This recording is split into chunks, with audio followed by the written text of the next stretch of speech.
আচ্ছা, কাঁচ কত রকমের হয়? আমাদের দৈনন্দিন জীবনে যেরকম লাগে, জানলার কাঁচ, গাড়ির কাঁচ, এর বাইরে আরও কত রকমের কাঁচের কথা আমরা জানি। জানেন কি, আমাদের এই শহর কলকাতায় এমন কাঁচও তৈরি হয় যা বুলেট রুখে দিতে পারে। এমন কাঁচ, যে কাঁচ মহাকাশে কয়েকশো ডিগ্রি তাপমাত্রার হেরফেরেও অটুট থাকে।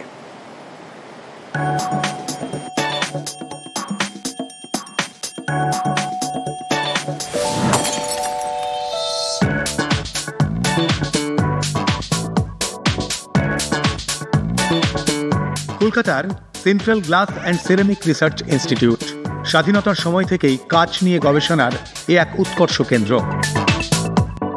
এক এক রকম কাঁচ, তার এক এক রকম কাজ, শুনলে অবাক হতে হয়।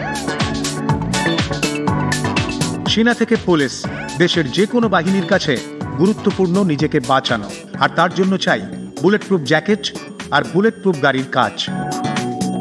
বুলেট প্রুফ জ্যাকেট তৈরি হচ্ছে সিরামিক দিয়ে। 5 থেকে 6 বছর আগে যে কিংশুক যে ভাটনাগর অ্যাওয়ার্ড পেল বিআরসি থেকে, ওর কাজটাই ছিল আপনার বোরন কার্বাইড এবং carbon nano fibre based composite tiles করে ও ইন্ডিয়ান আর্মিতে দিয়েছে এই টেকনোলজিটা। মানে এখন যে বুলেট প্রুফ জ্যাকেট পরা হয় সেটা অনেক বেশি হালকা, কিন্তু অনেক বেশি আটকাতে পারে, অনেক বেশি আটকাতে পারে। এক্স্যাক্টলি। পুরো স্বচ্ছ এই কাঁচে আটকে যাবে AK-47 এর গুলিও। আগে অনেক মোটা এবং ভারী ব্যবস্থা করতে হতো এই বুলেট প্রুফ কাঁচের জন্য। এখন অনেক কম খরচ এবং ওজনেও অনেক কম এই কাঁচের।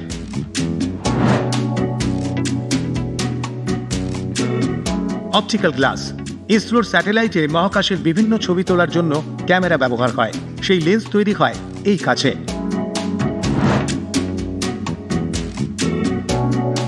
রেডিয়েশন ঠেকানোর কাজ করে এই কাঁচ। নিউক্লিয়ার বম্ব বা চুল্লি থেকে যে তেজস্ক্রিয় বিকিরণ হয় তা ঠেকানোর ক্ষমতা রয়েছে এই কাঁচের। নাইট ভিশনে এই কাঁচ লাগানো হয়।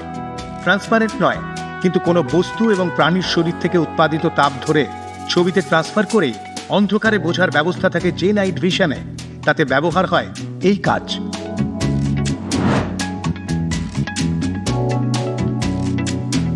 এই কাঁচের সম্প্রসারণ এবং সংকোচন প্রায় নেই বললেই চলে। -50 থেকে 150 ডিগ্রি সেলসিয়াস তাপমাত্রাতেও এই কাঁচ আকারে বদলায় না।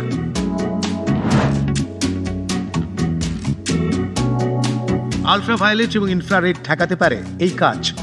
অপারেশন এবং অন্যান্য কারণে এই দুটি রশ্মির ব্যবহার হলেও মানুষের শরীরে তা ক্ষতিকর, তখন এই কাঁচ ব্যবহার করা হয়।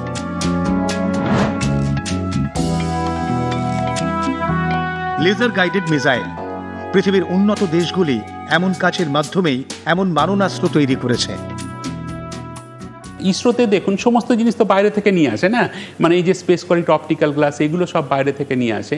ফলে এই বিদেশ থেকে আনার ব্যাপারটাকে আমরা বন্ধ করার চেষ্টা করি, যাতে করে আমাদের দেশে এই প্রতিষ্ঠান থেকে আমরা প্রথমে এইটাকে একটা আমরা যেটা বলি technology readiness level, technology readiness লেভেলটা ধরুন 6-7-এ আমরা যদি নিয়ে যাই, তারপরে এবার ইসরো যদি স্যাটিসফাইড হয়, আমার ধরুন ডক্টর সোমানাথ, যে আপনি জানেন ভারত বিখ্যাত স্পেস সায়েন্টিস্ট, সোমানাথের সাথে আমার কথা হয়েছে আপনার ত্রিবান্দ্রামে। উনিও বলেছেন যে আপনাদের যে এইটা যদি সাকসেসফুল হয়ে গেছে, তো আমরা এখন এটা কোম্পানিকে দেবো, এবার কোম্পানি আমরা ওটাকে প্রডিউস করবে, আইদার কোম্পানিকে দেবে বা ডক্টর সোমনাথের উদ্দেশ্য ছিল যে আমাদের যে ফেসিলিটিকে একটা ন্যাশনাল ফেসিলিটি হিসেবে ডিক্লেয়ার করে, কারণ ওরা তো সেখানে যদি প্রোডাকশন করা হয়।